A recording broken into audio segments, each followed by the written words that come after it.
I want to tell you about something that changed the way I think about money forever. For decades, I watched people around me work incredibly hard, earn impressive salaries, and somehow end up with almost nothing to show for it. Meanwhile, a small group of individuals who weren't necessarily smarter or luckier accumulated wealth that seemed almost unimaginable. The difference wasn't talent or income level, it was about understanding where not to put your money. This realization didn't come from reading books or attending seminars. It came from observing real people make real financial decisions over the course of many years and noticing patterns that kept repeating themselves. Think about the people you know who earn six-figure incomes but still live paycheck to paycheck. Consider the professionals who spent decades in high-paying careers only to struggle in retirement. These aren't failures of intelligence or effort. They're the result of specific financial choices that quietly erode wealth over time. What I'm sharing with you isn't based on predictions or theories. It's drawn from decades of observation, from watching how money moves and where it tends to disappear. There are 7 categories of financial decisions that consistently destroyed more wealth among the people I observed than any market crash or economic downturn ever could. The troubling part is that most of these choices were made by people following what they believed to be sound advice. Let's start with something that millions of people have purchased thinking they were making a responsible decision. Permanent life insurance products come in many forms, whether they're called whole life, universal life, or variable life. They all share a common promise. Combine your need for insurance protection with an investment that grows over time. The sales pitch makes perfect sense on the surface. You need life insurance anyway, so why not buy a policy that builds cash value you can access later?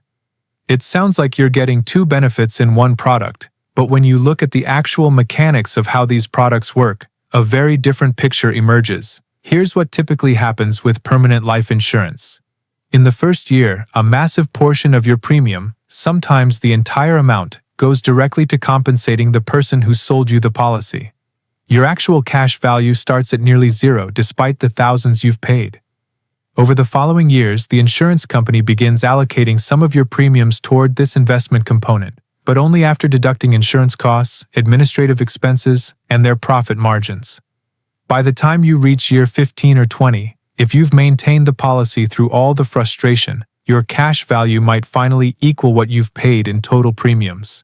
The growth rates they advertise aren't calculated on your total contributions. They're calculated on the cash value after all those deductions have been taken. I've seen someone pay $5,000 annually into one of these policies for 30 years. After 3 decades and $150,000 in premiums, the cash value sat at around $168,000. That represents about $18,000 in growth over 30 years, which works out to roughly 0.4% annually. If that same person had purchased inexpensive term insurance for pure death benefit protection and invested the difference in a basic stock market index fund, the result would have been dramatically different. Even with conservative market assumptions, they likely would have accumulated somewhere around $870,000. The gap between those 2 outcomes represents the true cost of mixing insurance with investment. Insurance exists to transfer risk away from you. Investments exist to build wealth over time. When you combine these 2 fundamentally different purposes into a single product, you end up with something that performs both functions poorly while costing significantly more than buying each separately. The compensation structure for selling these products creates a powerful incentive for advisors to recommend them regardless of whether they serve your best interests. Once someone has paid premiums for many years, they often continue despite poor results because walking away feels like admitting a mistake. This psychological trap keeps people locked into wealth-destroying products for decades while the companies and salespeople profit handsomely. The second major wealth eroder I want to discuss is something deeply embedded in our culture as a path to prosperity: investment real estate. I'm not talking about the home you live in, which serves a different purpose. I'm referring to rental properties, vacation homes you convince yourself are investments, commercial buildings, and similar property acquisitions meant to build wealth. The concept seems appealing because real estate is tangible. You can see it, touch it, and feel like you control it in a way you can't with stocks or bonds. The standard wisdom says you should buy property, collect rent, benefit from appreciation, use leverage through mortgages, and retire wealthy. But the actual mathematics of real estate investment often tell a very different story. Consider the transaction costs alone. When you purchase property, closing costs typically run 3 to 5% of the purchase price. When you eventually sell, realtor commissions usually take another 6%. Before you've collected a single rent payment or seen any appreciation, you're already down nearly 10% just from buying and selling. Compare this to purchasing stocks through modern brokerages, where transaction costs are essentially zero. Then there are the ongoing carrying costs that never stop. Property taxes, insurance, maintenance, and repairs typically consume 3 to 5% of the property's value every single year. A $500,000 property might cost you $15,000 to $25,000 annually just to own it, before accounting for any mortgage interest if you used leverage. The illiquidity of real estate creates another hidden cost. Selling a stock takes seconds and you have cash in days. Selling property requires listing, marketing, negotiating, and going through escrow, which under ideal conditions takes months. In difficult markets, properties can sit unsold for years or force you to accept significant losses. Real estate also ages and requires constant capital investment. Roofs wear out, systems fail, neighborhoods change. Businesses you own through stocks don't have foundations that crack or tenants who stop paying rent. They generate earnings that can compound without physical deterioration. Leverage is often promoted as real estate's great advantage, letting you control a large asset with a small down payment. But leverage magnifies losses just as powerfully as it magnifies gains. If you put 20% down on a property and it declines 20% in value, you haven't lost 20% of your investment. You've lost everything. Your entire down payment has been wiped out. This happened to countless people during the 2008 financial crisis who were certain real estate only moved in one direction. When you run the long-term numbers, stocks have historically outperformed real estate by several percentage points annually. That difference might sound small, but over 30 or 40 years, it transforms into the gap between modest comfort and significant wealth. I've watched people buy rental properties thinking they were building passive income, only to spend decades managing repairs, dealing with difficult tenants, handling evictions, and sacrificing weekends to property maintenance. When they finally sold after 20 years, their returns after accounting for all costs and time invested were often barely better than inflation. Meanwhile, a simple index fund investment would have grown substantially larger with zero time commitment and no 3 a.m. phone calls about broken appliances. The emotional appeal of tangible real estate causes people to overlook these mathematical realities. They choose what they can see over what actually builds wealth more efficiently. The third wealth destroyer is something humans have valued for thousands of years: gold and precious metals. The argument for gold seems compelling at first. It's been considered valuable throughout history. It's finite and can't be printed like currency. It serves as a hedge against inflation and economic catastrophe. All of these statements contain some truth, but they're fundamentally irrelevant to actually building wealth over time. Gold produces nothing. It generates no cash flow. It creates no value. You buy it, store it, and hope someone will pay you more for it in the future. That's not investing in any meaningful sense. That's pure speculation. Looking at the numbers over long periods reveals the problem. From the mid-1970s to recent years, gold increased from around $165 per ounce to roughly $2,000. That's approximately 12 times your money over nearly 50 years, which sounds impressive until you compare it to productive assets. The stock market over that same period increased roughly 90 times. $1 in stocks became $90. $1 in gold became $12. The gap is enormous, and it widens further when you consider that gold has carrying costs. Physical gold requires secure storage that costs money. Gold funds charge management fees. Meanwhile, stocks paid dividends that compounded, turning that 90 times return into something closer to 150 times when dividends were reinvested. People don't typically buy gold for returns, though. They buy it for safety and crisis protection, believing that when everything collapses, gold will retain value.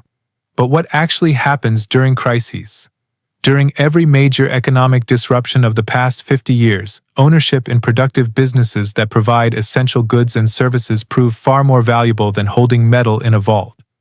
Gold might spike temporarily during panic, then fall back. Businesses continue producing earnings and serving customer needs regardless of what's happening to currency markets. Gold isn't an investment, it's speculation based on the hope that someone else will pay more for something that produces nothing. That's the definition of greater fool theory. The psychological cost of gold ownership is rarely discussed.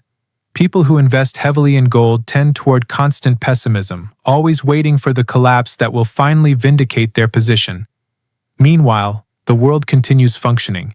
Businesses keep innovating, and productive investments keep compounding.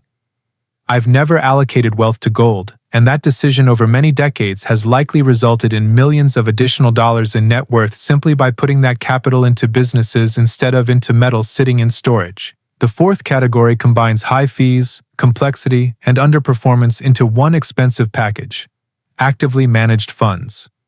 This includes mutual funds, hedge funds, and similar vehicles where you pay professionals, typically 1 to 2% annually plus performance fees, to invest your money for you. This appeals to a natural human instinct.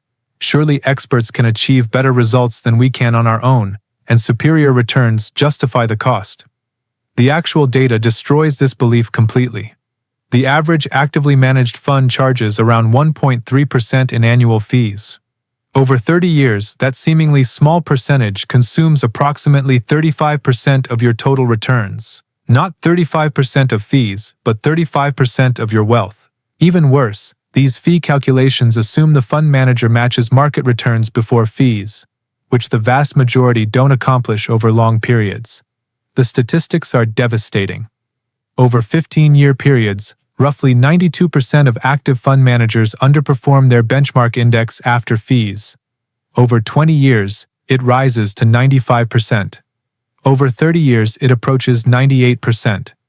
If you select an actively managed fund, you have approximately a 2% chance of beating a simple index fund that charges 0.03% in fees and requires no expertise to purchase. That's not a gamble worth taking. That's near certain underperformance. The fund industry generates massive profits by showing you the handful of funds that did beat the market while ignoring all the funds that closed due to poor performance.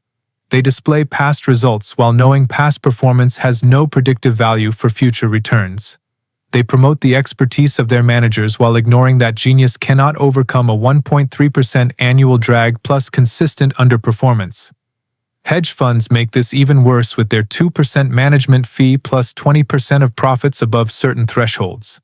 Even the rare managers who generate exceptional returns see those returns fade as they grow larger and attract more capital. Their edge existed in small market inefficiencies that can't absorb billions of dollars, but the fees remain constant regardless of performance. The mathematics of fees is perhaps the most important investment concept most people never learn. 1.3% annual fees on $1 million over 30 years at 10% market returns leaves you with around $13 million. The same million in an index fund charging 0.03% grows to approximately $20 million. $7 million transferred from you to the financial industry because of fees. That's not a small difference. That's generational wealth lost to unnecessary costs. The industry obscures this by focusing attention on performance while making fee structures complex and difficult to compare. They're not trying to build your wealth. They're maximizing the fees they can extract while providing minimal value. The fifth wealth destroyer is something that emerged more recently but became the defining speculative mania of the 21st century: cryptocurrency. This includes Bitcoin, Ethereum, and whatever new digital token is being promoted this week as revolutionary. Watching this unfold has been fascinating because it combines every element of financial delusion I've observed across decades.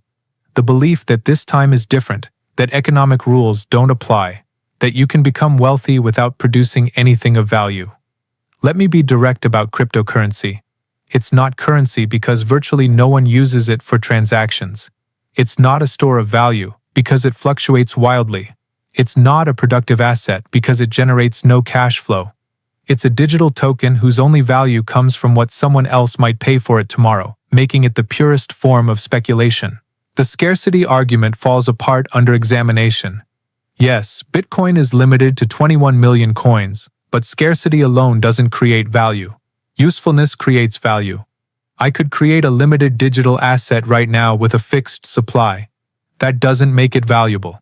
Scarcity combined with genuine demand creates value, and the only demand for cryptocurrency is speculative demand. People buy it hoping to sell it for more later. That's not investing. The decentralization argument is equally flawed. Being free from government control sounds appealing until you realize that a currency that increases in value over time creates its own problems. If your money becomes more valuable by simply holding it, no one spends it. Economic activity stops. History shows us that deflationary currencies create economic spirals. That's precisely why modern economies moved away from the gold standard. The blockchain technology argument suggests that even if cryptocurrency fails, the underlying technology will revolutionize everything. Perhaps that's true, but you don't need to own Bitcoin to benefit from blockchain any more than you needed to own Pets.com to benefit from the internet.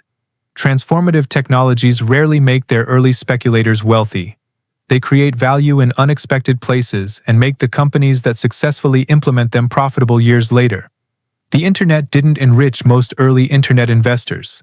It made Amazon and Google successful, and most of those companies didn't exist during the initial internet boom. I've watched Bitcoin swing from 1,000 to 20,000 to 3,000 to 60,000 and back down again. Every surge attracts new believers convinced they've found easy wealth. Every crash wipes them out and sets up the next cycle. The only consistent winners are the earliest adopters who got in at pennies and the exchanges collecting fees on every transaction. I've never purchased cryptocurrency, not even as a small speculation. Every argument for why I should buy it sounds identical to arguments from 1999 for why I should buy various doomed internet companies. Revolutionary technology, first mover advantage. The old economy doesn't understand the new rules. All of it was true about the technology, and all of it was irrelevant to investment returns. The companies failed while the technology thrived. The same pattern will likely repeat with cryptocurrency. Some version of blockchain may become infrastructure we all use without noticing, like internet protocols. And people who bought Bitcoin at 50,000 will have lost most of their money because technology revolutions and investment returns are different things. Great technology often makes terrible investments. The best time to invest in technology is not when it's revolutionary and exciting, it's when it's boring, profitable, and generating actual cash flow. Cryptocurrency has no path to profitability because it's not a business. It's a speculative token, and speculative tokens eventually return to their intrinsic value, which for something that produces nothing useful is approximately zero. The sixth wealth destroyer might surprise you because it's often promoted as the safest choice available. Bonds. Corporate bonds, municipal bonds, treasury bonds, any fixed income security where you loan money in exchange for a promised interest rate. Bonds seem perfectly rational on the surface. You know exactly what you'll receive and when. No volatility, no uncertainty, just steady, predictable returns. The problem is, those steady, predictable returns represent steady, predictable wealth destruction once you account for inflation and taxes. A 10-year treasury bond yielding 4% seems reasonable until you consider that inflation runs around 3% annually. Your real return after inflation is 1%. Then factor in taxes. If you're in a high tax bracket, you might pay 1.5% of that 4% return to the government, leaving you with 2.5% nominally. Subtract 3% inflation and your real after-tax return is negative. You're losing purchasing power slowly and predictably. But you get your principal back, people say. That's true in nominal terms and completely false in real terms.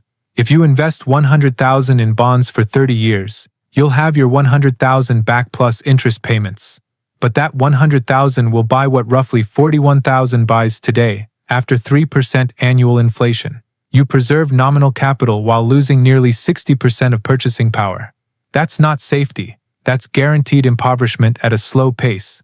The only time bonds made real sense was when interest rates exceeded inflation plus taxes, which happened briefly in the early 1980s. For most of the past 50 years, bonds have been wealth destruction devices marketed as safe investments. I've seen people build bond portfolios because advisors told them they needed safety and predictability as they aged.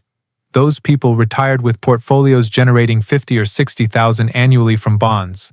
That sounds comfortable until you realize that $50,000 buys what $25,000 bought when they retired. Their income stayed flat while costs doubled.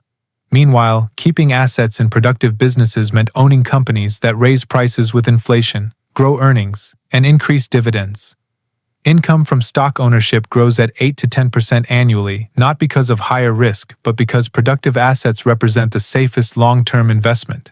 Ownership in businesses that create value beats lending money at fixed rates. The bond industry exists largely to transfer wealth from unsophisticated investors to intermediaries. When you buy bonds through brokers, you pay a spread between what they paid and what they sell to you. That spread often equals a full year's interest. Then you pay taxes on interest every year. Then inflation erodes purchasing power.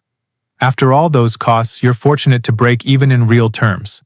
But bonds feel safe because they don't fluctuate in value the way stocks do. This is finance's greatest psychological trick, convincing people that nominal stability equals real safety. A stock portfolio might drop 30% in a bad year, but over 30 years it compounds at 8 to 10% annually. A bond portfolio might never drop in nominal value, but loses 2 to 3% annually to inflation and taxes over those same 30 years. Which one is actually safe? The one that made you wealthier, or the one that felt stable while making you poorer? Every dollar not allocated to bonds that went to stocks instead probably created 30 to 40 million in additional net worth over 50 years. The seventh and final wealth destroyer is perhaps the most emotionally difficult to resist because it's not marketed as an investment at all. It's marketed as a symbol of success, a lifestyle choice, a reward you've earned through hard work. New automobiles. This might seem strange to include in a discussion of investments, but that's precisely the point. People treat cars like investments when they're actually among the worst financial decisions possible. The average new car costs around $48,000. Most people finance it over 5 or 6 years at 5 to 7% interest, meaning they pay $54,000 to $57,000 by the time the loan is complete. But that's not the real cost. The real cost is opportunity cost, what that money would have become if invested instead of spent on a depreciating asset. $48,000 invested at 10% annual returns becomes $124,000 in 10 years. $314,000 in 20 years, $815,000 in 30 years. That's not a rounding error. That's retirement security, educational funding for children, and financial independence. And people spend it on a car worth maybe $15,000 after 10 years. But cars aren't optional, people say. New cars are the responsible choice because they don't break down. These are all rationalizations that ignore basic mathematics. Reliable used cars cost a fraction of new ones, come with most of the same benefits, and allow you to invest the difference in assets that actually build wealth instead of destroy it. If I were starting from zero today, here's exactly what I'd do.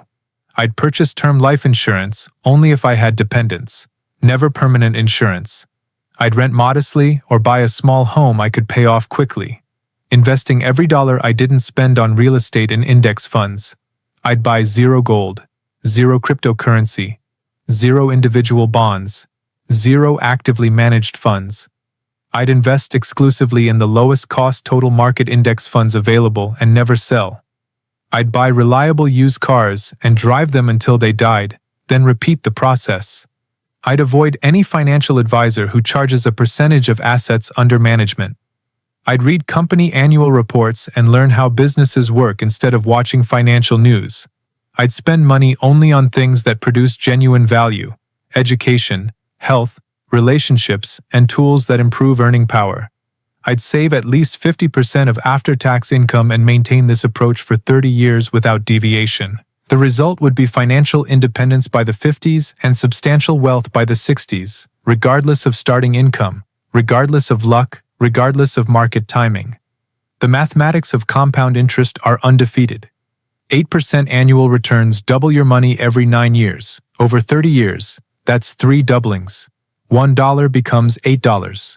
100,000 becomes 800,000. 500,000 becomes 4 million. The only question is whether you can avoid these 7 wealth destroyers long enough to let compounding work its magic. Most people cannot. They get sold permanent insurance in their 30s, buy investment real estate in their 40s, panic into gold during crises, pay fund fees for decades, speculate on cryptocurrency, hide in bonds for false safety, and buy new cars every few years. They retire at 65 with less than they would have had by simply buying an index fund at 25 and leaving it alone. That's the real tragedy here. The solution is simple, free, available to everyone, and requires no special knowledge or expertise. But it demands the one thing most people cannot sustain: the willingness to ignore conventional wisdom, resist social pressure, delay gratification, think in decades instead of months, and maintain boring consistency year after year. Decades of boring consistency while avoiding the 7 wealth destroyers and buying productive assets creates outcomes that seem remarkable, but are actually just mathematics doing what mathematics always does. Understanding where not to put your money matters just as much as understanding where to put it, maybe more. These 7 categories have quietly destroyed more wealth than any market crash ever could, and they'll continue destroying wealth for everyone who doesn't recognize them for what they are. If this perspective on building wealth resonated with you, I'd love to hear your thoughts in the comments below. Have you encountered any of these wealth destroyers in your own financial journey? What strategies have worked best for you? Make sure to like this video if you found it valuable, and subscribe to the channel for more content on wealth-building principles and financial independence. Thanks for watching, and I'll see you in the next one.